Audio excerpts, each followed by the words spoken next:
सुबह उठने के फायदे क्या है, इससे मनुष्य के मस्तिष्क पर क्या असर पड़ता है और मनुष्य की याददाश्त बढ़ती है तो कितने हद तक बढ़ती है। सुबह उठने वाला आदमी जवान दिखता है या नहीं, इसके पीछे का एक अनोखा रहस्य हम आज के इस वीडियो में कहानियों के माध्यम से जानेंगे। तो बिना देर किए चलिए उन कहानियों की शुरुआत करते हैं। पहली कहानी, साधु और राजा। ऊंचे ऊंचे पहाड़ों और हरे भरे जंगलों के बीच बसे एक राज्य में एक बुद्धिमान साधु और एक महान राजा रहते थे, जिनके रास्ते एक ऐसी कहानी में गूंथे हुए थे जो समय के गलियारों में गूंजती थी। आंतरिक शांति और आत्मज्ञान के प्रति अपनी अटूट भक्ति के लिए जाने जाने वाले भिक्षु एक शांत पहाड़ के ऊपर रहते थे, जहां हर सुबह भोर की पहली किरणें उनके अनुभवी चेहरे को धीरे से चूमती थीं। उन्होंने कृतज्ञता से भरे दिल से सूर्योदय का स्वागत किया, ध्यान करने और जीवन के रहस्यों पर विचार करने के लिए शुरुआती घंटों की शांति को अपनाया। इस बीच राजा, एक शासक जो अपनी बुद्धिमत्ता और निष्पक्षता के लिए सम्मानित था, अक्सर खुद को अपने भव्य महल के बिस्तर पर करवटें बदलते हुए पाता था। बेचैन विचारों और चिंताओं से त्रस्त होता था जो उसके दिल और दिमाग पर छा जाते थे। एक दुर्भाग्यपूर्ण दिन राजा के कान में उस शांत भिक्षु के बारे में एक संदेश पहुंचा जो हर दिन उद्देश्य और शांति की भावना के साथ सूर्य को इशारा करता था।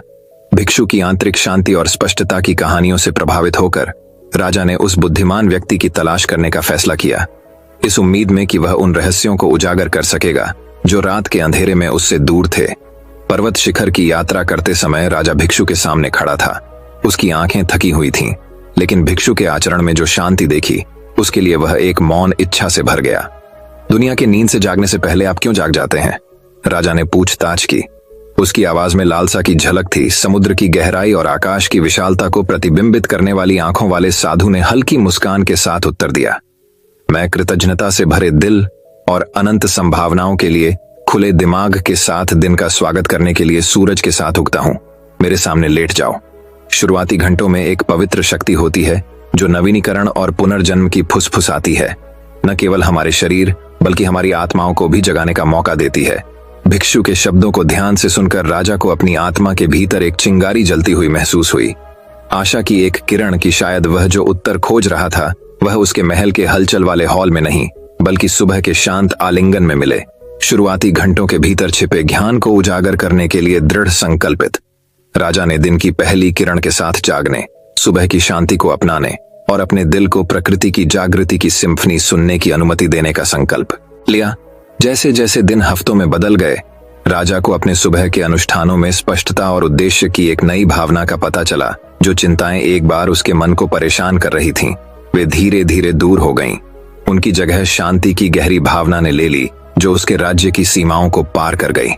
एक सुबह जब राजा साधु के पास शांत चिंतन में बैठा था तो उसके हृदय में एक एहसास खिल उठा, जैसे भोर की कोमल रोशनी में कोई फूल खिलता है। अब मैं समझ गया, राजा फुसफुसाए। उसकी आवाज भावना से कांप रही थी। शुरुआती घंटे एक उपहार लेकर आते हैं जो अकेलेपन के क्षणों को पार कर जाता है।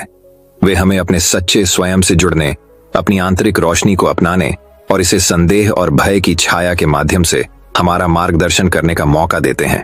भिक्षु ने मौन स्वीकृति में सिर हिलाया। उसकी आंखों में युगों का ज्ञान चमक रहा था। वास्तव में मेरे साथी, क्योंकि सुबह की शांति में हमें न केवल वे उत्तर मिलते हैं जो हम चाहते हैं बल्कि उन चुनौतियों का सामना करने का साहस भी पाते हैं जो हमारा इंतजार कर रही हैं।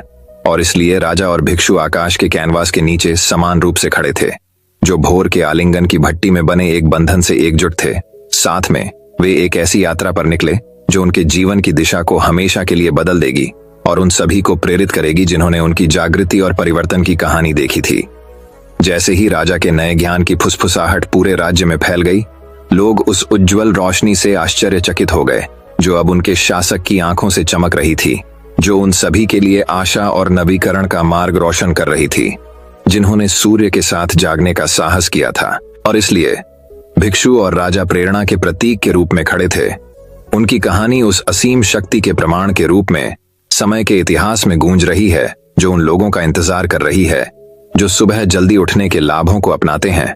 एक उपहार जितना अमूल्य भोर की पहली किरण ही नैतिक शुरुआती घंटों में एक पवित्र शक्ति होती है जो नवीनीकरण और पुनर्जन्म की फुसफुसाती है, न केवल हमारे शरीर बल्कि हमारी आत्माओं को भी जागृत करने का मौका। सुबह की शांति को अपनाने से हमें अपने सच्चे स्वरूप से जुड़ने स्पष्टता पाने और साहस और अनुग्रह के साथ जीवन की चुनौतियों से निपटने की अनुमति मिलती है। तो दर्शकों, चलिए अब हमारे दूसरे कहानी की शुरुआत करते हैं। दूसरी कहानी। हरे भरे जंगलों और पहाड़ियों के बीच बसे एक सुदूर राज्य में किंग एल्ड्रिक नाम का एक बुद्धिमान और श्रद्धेय राजा रहता था। अपनी निष्पक्षता, करुणा और बुद्धिमत्ता के लिए जाने जाने वाले उन्होंने अपने राज्य पर सौम्य लेकिन दृढ़ हाथ से शासन किया। एक दिन ब्रदर इलियास नामक एक भिक्षु के राज्य में खबर आई, जो अपनी आध्यात्मिकता और आंतरिक शांति और आत्म सुधार पर शिक्षाओं के लिए प्रसिद्ध था। भिक्षु की प्रतिष्ठा से प्रभावित होकर राजा एल्ड्रिक ने उसे दरबार और राज्य के लोगों के साथ अपना ज्ञान साझा करने के लिए महल में आमंत्रित किया। भाई एलियास नम्रता और शालीनता के साथ महल में पहुंचे। उनकी शांत उपस्थिति ने उन सभी को मंत्रमुग्ध कर दिया जो उन पर नजरें गड़ाए हुए थे। राजा और भिक्षु ने उद्देश्य और पूर्ति के जीवन जीने के महत्व पर चर्चा करते हुए गहन बातचीत में दिन बिताए। ऐसी ही एक बातचीत के दौरान राजा ने भाई एलियास से सार्थक और सफल जीवन के रहस्य के बारे में पूछा। भिक्षु ने धीरे से मुस्कुराते हुए उत्तर दिया, महाराज, उद्देश्यपूर्ण जीवन की कुंजी हमारे द्वारा अपनाई जाने वाली दैनिक आदतों और दिनचर्या में निहित है, और सबसे शक्तिशाली आदतों में से एक जिसे आप अपना सकते हैं वह है सुबह जल्दी उठने का अभ्यास। उत्सुक होकर राजा एल्ड्रिक ने जल्दी उठने के लाभों के बारे में और पूछताछ की। भाई एलियास ने समझाया कि जल्दी उठने से न केवल सूर्योदय की सुंदरता देखने को मिलती है, बल्कि ध्यान, चिंतन और आने वाले दिन की योजना बनाने के लिए कीमती समय भी मिलता है। उन्होंने इस बात पर जोर दिया कि सुबह के शुरुआती घंटों में एक विशेष जादू होता है जो पूरे दिन के लिए माहौल तैयार कर सकता है। साधु के शब्दों से प्रेरित होकर राजा ने अगले दिन सुबह होने से पहले उठने की चुनौती देने का फैसला किया।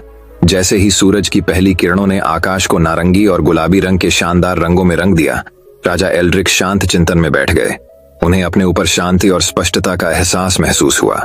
इसके बाद के दिनों में राजा जल्दी उठते रहे। सुबह के शांत घंटों को आत्मनिरीक्षण, प्रार्थना और अपने राज्य और प्रजा के कल्याण के लिए रणनीति बनाने में समर्पित करते रहे।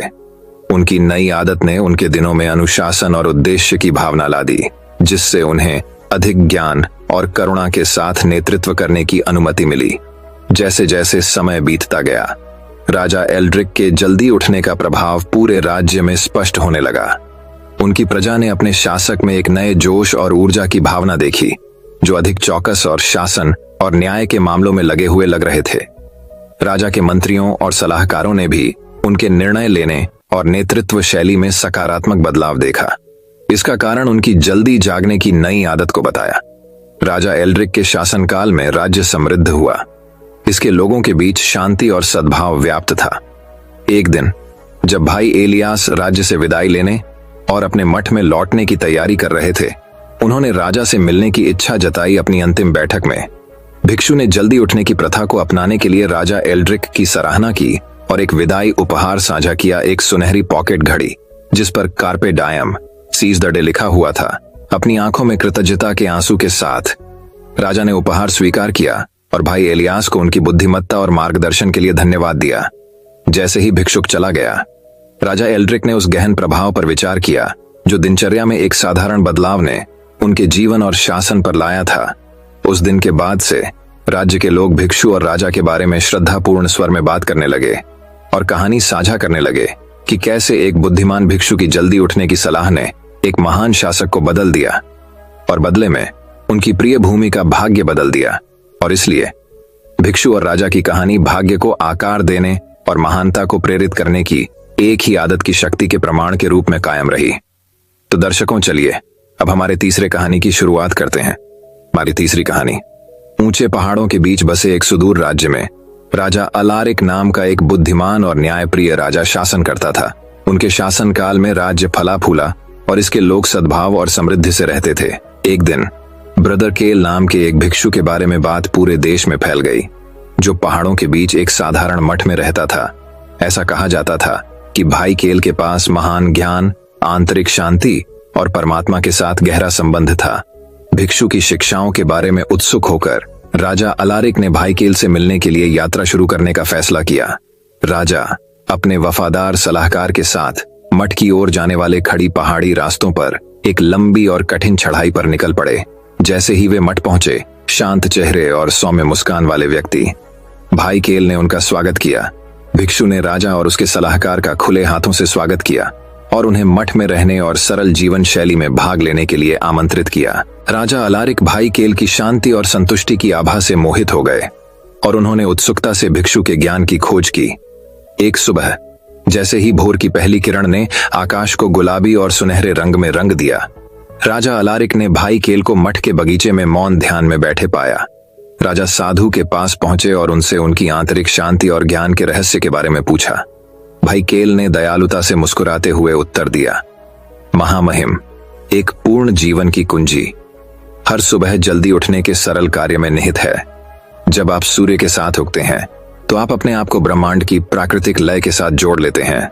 शांति में शुरुआती घंटों में आप स्पष्टता, उद्देश्य और परमात्मा से संबंध पा सकते हैं। भिक्षु की बातों से प्रभावित होकर राजा अलारिक ने प्रतिदिन जल्दी उठने की प्रथा अपनाने का संकल्प लिया। वह भोर से पहले उठ गया। पक्षियों के गाने और सुबह की हवा में पत्तों की हल्की सरसराहट ने उसका स्वागत किया। जैसे जैसे दिन बीतते गए, राजा ने अपने भीतर एक गहरा बदलाव देखा। उसका मन साफ था, उसका दिल हल्का था और उसकी आत्मा उन्नत थी। भाई केल के मार्गदर्शन में राजा अलारिक ने ध्यान, चिंतन और चिंतन की दैनिक दिनचर्या विकसित करना शुरू किया। उन्होंने प्रकृति के बीच, पहाड़ों की सुंदरता और हवा की सरसराहट के बीच समय बिताया। राजा ने अपने दिल की बुद्धि और अपने आसपास की दुनिया की आवाज सुनना सीखा। महीने वर्षों में बदल गए और राजा अलारिक का राज्य उनके प्रबुद्ध शासन के तहत और भी अधिक समृद्ध हुआ। राजा ने भाई केल की शिक्षाओं द्वारा निर्देशित होकर करुणा और सत्यनिष्ठा से शासन किया। राज्य के लोगों ने अपने शासक की नई बुद्धिमत्ता की प्रशंसा की और उनके उदाहरण का अनुकरण करने की कोशिश की। एक दिन जब शरद ऋतु ने पहाड़ों को सोने और लाल रंग से रंग दिया, राजा अलारिक ने अपनी प्रजा को महल के प्रांगण में इकट्ठा किया। भाई केल के साथ राजा ने भीड़ को संबोधित किया, मठ की अपनी यात्रा की कहानी और भिक्षु से सीखे गए सबक साझा किए। दोस्तों, राजा ने गर्मजोशी और ज्ञान से भरी आवाज में घोषणा की, मैं आपके सामने राज्य के एक विनम्र सेवक के रूप में खड़ा हूं, जो एक भिक्षु के ज्ञान की रोशनी से निर्देशित है। आइए याद रखें कि सच्ची महानता धन में नहीं है या शक्ति, लेकिन हमारे दिलों की दयालुता और हमारी आत्माओं की बुद्धि में। हम सभी सुबह के साथ उठें, प्रत्येक दिन को कृतज्ञता के साथ स्वीकार करें और शांति और ज्ञानोदय के मार्ग पर एक साथ चलें। जैसे ही सूरज पहाड़ों के पीछे डूब गया, राज्य पर गर्म चमक बिखेरते हुए लोगों ने खुशी मनाई और अपने प्रिय राजा की सराहना की। और उस पल में दिन की धुंधली रोशनी के नीचे राजा अलारिक और भाई केल उन सभी के लिए आशा, एकता और प्रेरणा की किरण के रूप में एक साथ खड़े थे जिन्होंने उन्हें देखा था। और इस तरह भिक्षु और राजा की कहानी पहाड़ों के बीच फुसफुसाती एक किंवदंती बन गई, जो जल्दी जागने, ज्ञान को अपनाने और खुले दिल से जीने की परिवर्तनकारी शक्ति की याद दिलाती है। तो दर्शकों, चलिए अब हमारे चौथे कहानी की शुरुआत करते हैं। चौथी कहानी, सेरेंडिपिटी के प्राचीन साम्राज्य में आशेर नाम का एक बुद्धिमान भिक्षु रहता था, जो अपने गहन ज्ञान, आध्यात्मिकता और शांत व्यवहार के लिए दूर दूर तक जाना जाता था। वह राज्य के बाहरी इलाके में एक साधारण मठ में रहते थे, जहां जीवन के सभी क्षेत्रों से लोग उनसे सलाह और मार्गदर्शन लेने आते थे। एक दिन सेरेंडिपिटी के राजा अलेक्जेंडर ने भिक्षु की प्रतिष्ठा के बारे में सुना और उससे मिलने का फैसला किया। राजा एक शक्तिशाली शासक था, लेकिन वह अक्सर अपनी जिम्मेदारियों के बोझ और अपने राज्य की मांगों से परेशान रहता था। उसे आशा थी कि भिक्षु उसे अपना बोझ कम करने के लिए कुछ ज्ञान प्रदान कर सकता है। जैसे ही राजा अलेक्जेंडर मठ के पास पहुंचे, वह इसकी सरल सुंदरता और शांतिपूर्ण वातावरण से चकित रह गए। उसने आशेर को आंगन में सुगंधित फूलों और चहचहाते पक्षियों से घिरा हुआ शांति से बैठा पाया। साधु ने गर्मजोशी भरी मुस्कान के साथ राजा का स्वागत किया और उसे अपने पास बैठने के लिए आमंत्रित किया। आपका स्वागत है महामहिम, आशेर ने कहा। आज तुम्हें मेरे विनम्र निवास में क्या लाया है? राजा ने आदरपूर्वक सिर झुकाया और उत्तर दिया, महान भिक्षु आशेर, मैं आपकी बुद्धि जानने आया हूं। मैं इस राज्य का शासक हूं, लेकिन मैं अक्सर अपने कर्तव्यों से अभिभूत महसूस करता हूं। मैं अपने जीवन में शांति और संतुलन पाने के लिए संघर्ष करता हूं। कृपया मार्गदर्शन करें। मैं आंतरिक सद्भाव की राह पर हूं। आशेर ने राजा के शब्दों को सोच समझकर सुना और फिर धीरे से बोला, महामहिम, शांति और संतुलन पाने की कुंजी सुबह जल्दी उठने के सरल लेकिन शक्तिशाली कार्य में निहित है। जब आप सूर्य के साथ उगते हैं तो आपका स्वागत किया जाता है। दुनिया के जागने से पहले भोर की शांति, दिन का यह समय पवित्र और संभावनाओं से भरा है। यह चिंतन, मनन और आने वाले दिन के लिए इरादे तय करने का समय है। राजा साधु की बातों से प्रभावित हुआ और उसने उसकी सलाह मानने की कसम खाई। अगली सुबह राजा अलेक्जेंडर भोर से पहले उठे। जैसे ही आकाश गुलाबी और सुनहरे रंग में रंगा हुआ था, जैसे ही वह शांत ध्यान में बैठा, अपने चारों ओर जाग रही प्रकृति की आवाजों को सुन रहा था, उसे अपने ऊपर शांति का एहसास हुआ। जैसे जैसे दिन बीतते गए, राजा ने साधु के मार्गदर्शन का पालन करते हुए हर सुबह जल्दी उठने की आदत बना ली। उन्होंने पाया कि इस बहुमूल्य समय ने ही उन्हें अपने आंतरिक स्व से जुड़ने, अपने विचारों को स्पष्ट करने और अपने कर्तव्यों को एक नए उद्देश्य और स्पष्टता के साथ अपनाने की अनुमति दी। आशेर की देखरेख में राजा अलेक्जेंडर का शासन अधिक न्यायपूर्ण और दयालु हो गया। उनके बुद्धिमान नेतृत्व में राज्य समृद्ध हुआ और लोग फले फूले। राजा की शांति और संतुलन की नई भावना पूरे राज्य में फैल गई, जिसने वहां रहने वाले सभी लोगों के दिलों को छू लिया। साल बीतते गए और राजा अलेक्जेंडर बूढ़ा और थका हुआ हो गया। अपनी मृत्युशैया पर अपने प्रियजनों और सलाहकारों से घिरे हुए उन्होंने आशेर को अपने साथ रहने के लिए बुलाया। भिक्षु शांत मुस्कान के साथ पहुंचे। उनकी आंखें ध्यान से चमक रही थीं। महान भिक्षु आशेर, राजा फुसफुसाए, मुझे आंतरिक सद्भाव और पूर्णता का मार्ग दिखाने के लिए धन्यवाद। आपकी शिक्षाओं ने मेरे जीवन और मेरे लोगों के जीवन को बदल दिया है। मैं शब्दों से परे आभारी हूं। आशेर ने राजा के माथे पर एक कोमल हाथ रखा और उत्तर दिया, महामहिम, यह आपकी अपनी आंतरिक शक्ति और ज्ञान प्राप्त करने की इच्छा थी जिसने यह परिवर्तन लाया। याद रखें, सच्ची महानता शक्ति या धन में नहीं, बल्कि सुनने की क्षमता में निहित है। अपनी आत्मा की फुसफुसाहट के अनुसार और अपने दिल के मार्गदर्शन का पालन करें। उन अंतिम शब्दों के साथ राजा अलेक्जेंडर ने अपनी आंखें बंद कर लीं और अपनी अंतिम सांस ली। उनकी आत्मा को शांति मिली। राज्य ने अपने प्रिय शासक की मृत्यु पर शोक व्यक्त किया, लेकिन उसे अपने पीछे छोड़ी गई ज्ञान और करुणा की विरासत से सांत्वना मिली। और इसलिए बुद्धिमान साधु और प्रबुद्ध राजा की कहानी युगों युगों तक सुबह जल्दी उठने, आंतरिक ज्ञान की आवाज सुनने और दयालु हृदय के साथ नेतृत्व करने के गहन लाभों की याद के रूप में प्रसारित की गई। तो दर्शकों, चलिए अब हमारे 5वीं कहानी की शुरुआत करते हैं। 5वीं कहानी पहाड़ियों और हरे भरे जंगलों के बीच बसे एक शांतिपूर्ण राज्य में किंग एलिस्टेयर नाम का एक बुद्धिमान और परोपकारी राजा राज्य करता था। उनका शासनकाल समृद्धि और सद्भाव से चिह्नित था, जो उनके न्यायपूर्ण शासन और अपनी प्रजा की भलाई के प्रति अटूट प्रतिबद्धता के माध्यम से अर्जित किया गया था। दूर दूर से लोग उनकी सलाह और ज्ञान प्राप्त करने के लिए यात्रा करते थे। राज्य के किनारे पर एक विचित्र मठ में ब्रदर सेड्रिक नाम का एक विनम्र भिक्षु रहता था। वह अपनी असाधारण धर्म परायणता, बुद्धिमत्ता और दूसरों की सेवा के प्रति समर्पण के लिए जाने जाते थे। हर सुबह जैसे ही भोर की पहली किरणें आकाश को गुलाबी और सुनहरे रंग में रंग देती थीं, भाई सेड्रिक प्रकृति की शांत सुंदरता से घिरे हुए ध्यान में गहरे डूबे हुए पाए जाते थे।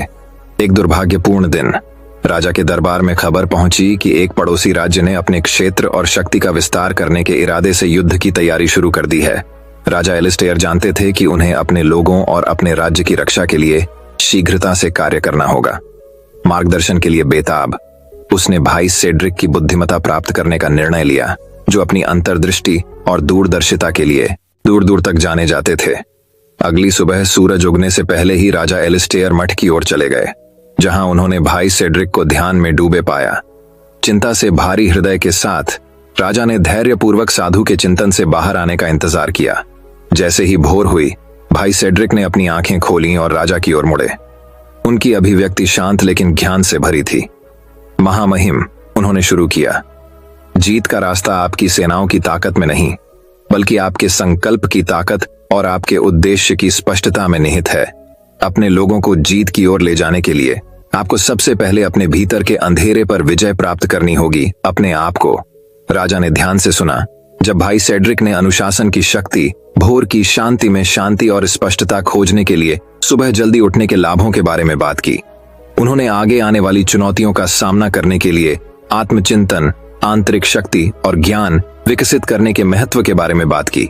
भाई सेड्रिक के शब्दों से प्रेरित होकर राजा एलिस्टेयर ने हर सुबह जल्दी उठने, अपने दिमाग को शांत करने और अपनी आंतरिक आवाज का मार्गदर्शन लेने की कसम खाई। नए उद्देश्य और दृढ़ संकल्प के साथ वह अपने राज्य में लौट आया। और किसी भी परीक्षण का सामना करने के लिए तैयार हो गया। अगले दिनों में जैसे ही राज्य युद्ध के लिए तैयार हुआ, राजा एलिस्टेयर ने अपने भीतर एक बदलाव देखा। शांत चिंतन में बिताई गई शुरुआती सुबहों ने उन्हें स्पष्टता और उद्देश्य की भावना दी, जिससे उनका ध्यान केंद्रित हुआ और उनका संकल्प मजबूत हुआ। प्रत्येक बीतते दिन के साथ उनके लोगों ने एक राजा को परिवर्तित होते देखा, एक ऐसा नेता जो भय या अनिश्चितता से नहीं बल्कि ज्ञान और आंतरिक शक्ति से निर्देशित होता था। जब पड़ोसी राज्य की सेनाओं ने अंततः राजा एलिस्टेयर के राज्य की सीमाओं पर चढ़ाई की, तो उनका सामना हिंसा और आक्रामकता से नहीं बल्कि शांति से हुआ, जो स्वयं पृथ्वी से ही उत्पन्न हुई प्रतीत होती थी। कुशल बातचीत और अटूट संकल्प के माध्यम से राजा एलिस्टेयर आसन्न संघर्ष को टालने में कामयाब रहे और एक स्थायी शांति स्थापित की, जो आने वाली पीढ़ियों तक कायम रहेगी। जैसे जैसे साल बीतते गए, राजा एलिस्टेयर और भाई सेड्रिक की कहानी राज्य में किंवदंती बन गई। राजा का शासन शांति और समृद्धि से चिह्नित था। उनकी प्रजा उनके बुद्धिमान और न्यायपूर्ण नेतृत्व में फल फूल रही थी। और यद्यपि भाई सेड्रिक मठ में अपने शांत जीवन में लौट आए, उनके शब्द और उनकी बुद्धिमत्ता उन सभी को प्रेरित करती रही जो मार्गदर्शन और सांत्वना चाहते थे।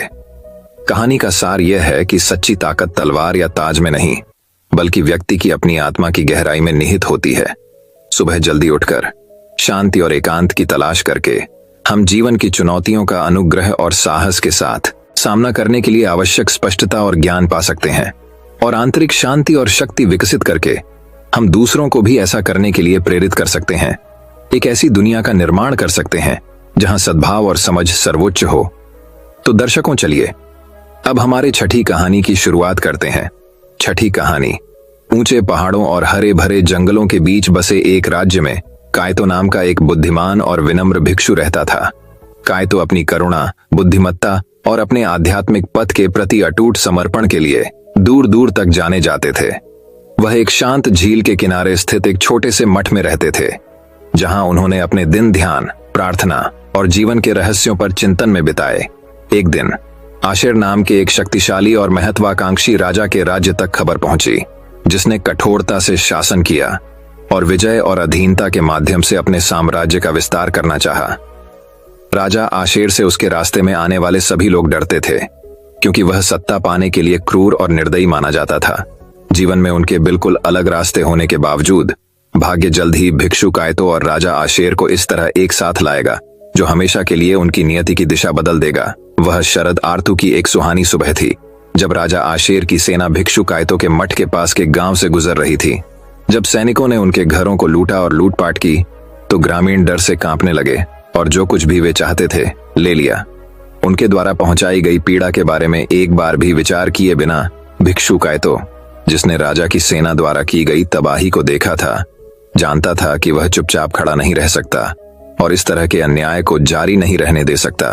करुणा से भरे हृदय और वर्षों की आध्यात्मिक साधना से तेज दिमाग के साथ उसने राजा आशेर के पास जाने और उसे मार्गदर्शन देने का फैसला किया, जो उम्मीद है कि राजा को एक उच्च सत्य के प्रति जागृत करेगा। जैसे ही भोर हुई, भिक्षु कायतो ने शाही महल की ओर रुख किया, जहां उन्हें राजा आशेर से मिलने का मौका दिया गया।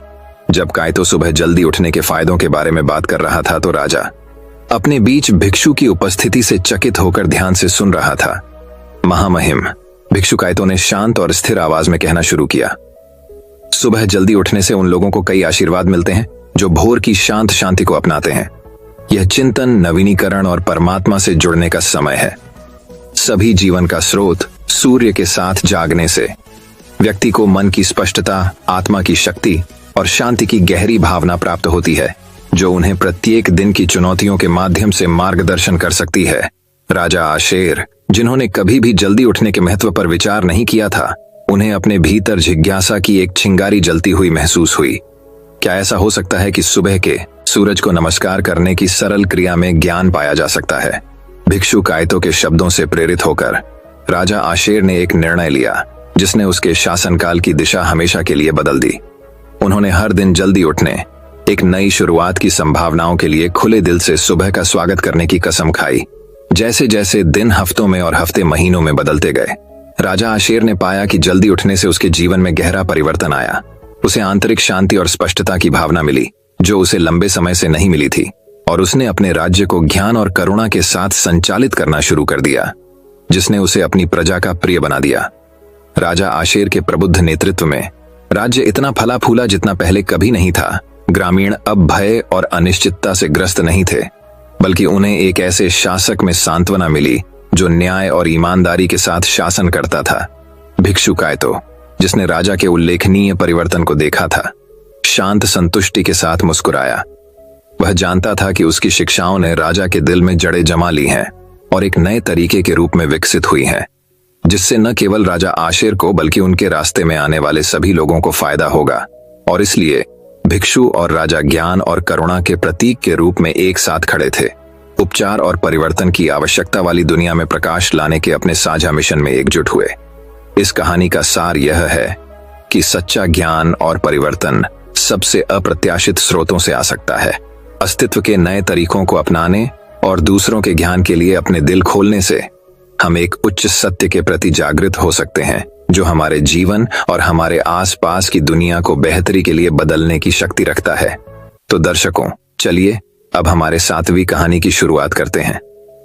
7वीं कहानी ऊंचे पहाड़ों और हरे भरे जंगलों के बीच बसे एक रहस्यमय देश में शिन नाम का एक बुद्धिमान और विनम्र भिक्षु रहता था, जिन्हें एक शांत पहाड़ी के ऊपर एक शांत मठ में रहते थे, जहां उन्होंने अपने दिन ध्यान करने, चिंतन करने और उन लोगों के लिए शांति और ज्ञान की शिक्षाएं फैलाने में बिताए जो उनका मार्गदर्शन चाहते थे। एक दिन शिन के गहन ज्ञान और आंतरिक शांति की अटूट भावना के बारे में नीचे के राज्य के शासक राजा रोड्रिक तक बात पहुंची। उत्सुक होकर राजा ने अपने हृदय में व्याप्त बेचैनी का उत्तर पाने की आशा में भिक्षु के पास जाने का निर्णय लिया। जैसे ही सूरज उगना शुरू हुआ, राजा रोड्रिक ने झिन के साधारण निवास की ओर घुमावदार रास्ते पर अपना रास्ता बनाया। मठ पहुंचने पर राजा रोड्रिक का झिन ने गर्मजोशी भरी मुस्कान और स्वागत करते हुए गले लगाकर स्वागत किया। भिक्षु ने राजा का अपने साधारण आवास में स्वागत किया, जहां दोनों शांत चिंतन में बैठे थे, क्योंकि सुबह की पहली रोशनी कागज की खिड़कियों से छन कर आ रही थी। राजा रोड्रिक ने राज्य पर शासन करने के बोझ, नेतृत्व के दबाव और अपने शाही कर्तव्यों की निरंतर मांगों के बारे में बात करते हुए जिनको अपनी परेशानियां बतानी शुरू कर दी। शिन ने ध्यान से सुना। उसकी दयालु आंखें समझ और सहानुभूति से भरी थीं। राजा के समाप्त होने के बाद शिन ने धीरे से कहा, मेरे प्रिय राजा, मुझे विश्वास है कि मेरे पास आपके दिल की उथल पुथल को कम करने का एक समाधान हो सकता है। यह एक सरल अभ्यास है जो भिक्षुओं और संतों की पीढ़ियों से चला आ रहा है। एक ऐसा अभ्यास जो आंतरिक शांति और मन की स्पष्टता की कुंजी है। इसके साथ ही जिनने किंग रोड्रिक के साथ सुबह जल्दी उठने के महत्व को साझा किया, उन्होंने बताया कि कैसे दिन के शुरुआती घंटे एक पवित्र समय होते हैं जो शांति और आत्मविकास की क्षमता से भरे होते हैं। शिन ने राजा को सूर्य के साथ उगने, प्रत्येक नए दिन का आभार और उद्देश्य की भावना के साथ स्वागत करने के लिए प्रोत्साहित किया। शिन की बातों से चकित होकर राजा रोड्रिक ने भिक्षु की सलाह पर ध्यान देने का फैसला किया। अगली सुबह भोर की पहली किरण क्षितिज को छूने से पहले ही राजा अपने बिस्तर से उठे और महल के बगीचों की ओर चल पड़े। वहां प्रकृति के जागरण की कोमल फुसफुसाहट से घिरे राजा रोड्रिक ने अपनी आंखें बंद कर लीं और अपनी सांसों पर ध्यान केंद्रित किया। जैसे जैसे दिन हफ्तों में और हफ्ते महीनों में बदलते गए, राजा रोड्रिक ने शिन की शिक्षाओं का ईमानदारी से पालन किया और खुद को हर दिन जल्दी उठने के अभ्यास के लिए प्रतिबद्ध किया। प्रत्येक सूर्योदय के साथ राजा ने पाया कि वह अपने आसपास की दुनिया के साथ और अधिक मेलजोल बढ़ा रहा है, अपने साथ और अधिक शांति पा रहा है और अपने हृदय में निहित ज्ञान से अधिक जुड़ा हुआ है। जिनके मार्गदर्शन में राजा रोड्रिक का राज्य पहले की तरह फला फूला। उनकी प्रजा ने अपने शासक में एक बदलाव देखा। शांति और स्पष्टता की भावना जो उनके अस्तित्व से ही निकलती थी। राजा के निर्णय बुद्धिमानी पूर्ण और न्यायपूर्ण थे। उसका आचरण विनम्र और दयालु था। जैसे जैसे समय बीतता गया, राजा रोड्रिक और मोंक झिन के बीच दोस्ती और आपसी सम्मान का गहरा बंधन बन गया। राजा ने शिन को सिर्फ एक शिक्षक के रूप में नहीं, बल्कि एक सच्चे और पोषित मित्र के रूप में देखा, जो आत्म खोज और आत्मज्ञान की दिशा में उनकी यात्रा पर एक मार्गदर्शक प्रकाश था। और इसलिए सुबह के शांत घंटों में जब सूरज ने आकाश को सोने और गुलाब के रंगों में रंग दिया, राजा रोड्रिक और मोंक शिन एक साथ बैठे प्रत्येक नए दिन के आशीर्वाद के लिए शांत प्रतिबिंब और कृतज्ञता के क्षण साझा कर रहे थे। इस कहानी का नैतिक सरल लेकिन गहरा है। जल्दी जागने के लाभ केवल उत्पादकता से परे हैं। वे हमारे अस्तित्व के मूल तक पहुंचते हैं। हमारी आत्माओं का पोषण करते हैं और हमें आंतरिक शांति और पूर्णता की दिशा में मार्गदर्शन करते हैं। जिस तरह की रॉड्रिक ने कृतज्ञता से भरे दिल के साथ हर दिन अभिवादन करने की परिवर्तनकारी शक्ति की खोज की, उसी तरह हम भी सुबह के शांत क्षणों में छिपी छिपी क्षमता को उजागर कर सकते हैं। चलिए अब 8वीं कहानी शुरू करते हैं। 8वीं कहानी, थैलोरिया की रहस्यमय भूमि में मास्टर जेनिथ नामक एक बुद्धिमान भिक्षु और किंग लियोन नामक एक महान राजा रहते थे। मास्टर जेनिथ अपने गहन ज्ञान और शांतिपूर्ण आचरण के लिए दूर दूर तक जाने जाते थे, जबकि किंग लियोन अपने न्यायपूर्ण शासन और अटूट साहस के लिए पूजनीय थे। अपने बिल्कुल अलग जीवन और जिम्मेदारियों के बावजूद भिक्षु और राजा ने सुबह जल्दी जागने की शक्ति में एक आम धारणा साझा की। एक उज्ज्वल सुबह, जैसे ही सूरज की रोशनी की पहली किरणें अंधेरे को भेदी, मास्टर जेनिथ ने मठ के शांत बगीचे में अपने दैनिक ध्यान की दिनचर्या शुरू कर दी। दूसरी ओर राजा लियोन अपने राजसी महल की दीवारों पर खड़ा था और नीचे हलचल भरे शहर को देख रहा था। इसी शांत क्षण में भाग्य ने साधु और राजा के बीच मुठभेड़ करा दी। दूर से एक दूसरे को देखकर मास्टर जेनिथ और किंग लियोन ने बगीचे में मिलने का फैसला करने से पहले गर्मजोशी से मुस्कुराहट का आदान प्रदान किया। जहां भिक्षु ने ध्यान लगाया था, जैसे ही वे खिले हुए चेरी के पेड़ की छाया के नीचे बैठे, मास्टर जेनिथ ने धीरे से कहा, महामहिम, भोर की खामोशी में बहुत ताकत है, क्योंकि इन शांत क्षणों में ही हमें स्पष्टता और उद्देश्य मिलता है। भिक्षु के शब्दों से उत्सुक होकर राजा लियोन ने आगे पूछा, मास्टर जेनिथ, आप जल्दी जागने के लाभों पर विश्वास क्यों करते हैं? भिक्षु ने कुछ देर के लिए अपनी आंखें बंद कर लीं और जवाब देने से पहले गहरी सांस ली। जब हम दिन की पहली किरण के साथ जागते हैं तो हम समय के उपहार को गले लगाते हैं। शुरुआती घंटे हमें दिन के लिए प्रतिबिंबित करने, योजना बनाने और इरादे निर्धारित करने का अवसर देते हैं। आगे यह आत्म खोज और विकास का एक पवित्र समय है। राजा लियोन ने भिक्षु की बुद्धिमत्ता पर विचार किया और उसके शब्दों में सच्चाई को महसूस किया। उन्होंने मास्टर जेनिथ से कहा, मैं अक्सर खुद को एक राज्य पर शासन करने की मांगों से घिरा हुआ पाता हूँ। सुबह की सुंदरता की सराहना करने के लिए शायद ही कभी रुकता हूँ। भिक्षु ने राजा के कंधे पर हाथ रखा और धीरे से कहा, महाराज, सबसे महान शासक वे हैं जो संतुलन के महत्व को समझते हैं। भोर की शांति में अपने मन और आत्मा का पोषण करके आप अधिक ज्ञान और करुणा के साथ नेतृत्व करेंगे। मास्टर जेनिथ की शिक्षाओं से प्रेरित होकर राजा लियोन ने हर सुबह जल्दी उठने और अपने राजसी कर्तव्यों को पूरा करने से पहले शांत चिंतन में समय बिताने का संकल्प लिया। जैसे जैसे दिन हफ्तों में और हफ्ते महीनों में बदलते गए, राजा ने अपने भीतर एक गहरा परिवर्तन देखा। उनके निर्णय स्पष्टता से निर्देशित होते थे, उनका हृदय सहानुभूति से भरा हुआ था और उनके प्रबुद्ध शासन के तहत उनका राज्य फलता फूलता था। एक दिन राज्य में एक भव्य उत्सव के दौरान राजा लियोन अपनी प्रजा के सामने खड़े हुए और उन्हें नए जोश और विनम्रता के साथ संबोधित किया। मेरे प्रिय विषयों, उन्होंने शुरू किया, यह एक कृतज्ञ हृदय के साथ है कि मैं मास्टर जेनिथ द्वारा मुझे दिए गए ज्ञान को आपके साथ साझा करता हूं।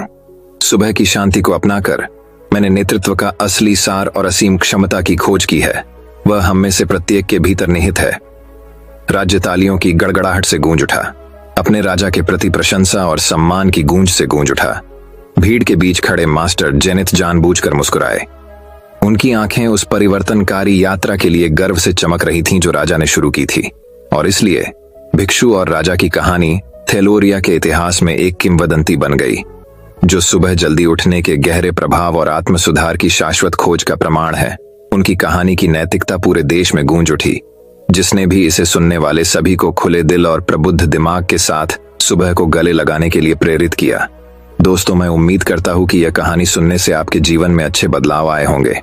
आपको इस वीडियो से क्या सीखने मिला, ये कमेंट करके जरूर बताइए और अपने परिवार, दोस्तों या आपके करीबी इंसान के साथ ये कहानी शेयर करके उन्हें भी इस ज्ञान से परिचित करवाए। बाकी अगर आपको ये वीडियो दिल से अच्छी लगी हो तभी इस वीडियो को लाइक कर देना, और आपने अब तक इस चैनल को सब्सक्राइब न किया हो तो चैनल को सब्सक्राइब भी जरूर कर देना। आपका हर दिन शुभ हो और खुशियों से आपका जीवन भरा रहे। धन्यवाद। नमो बुद्धाय।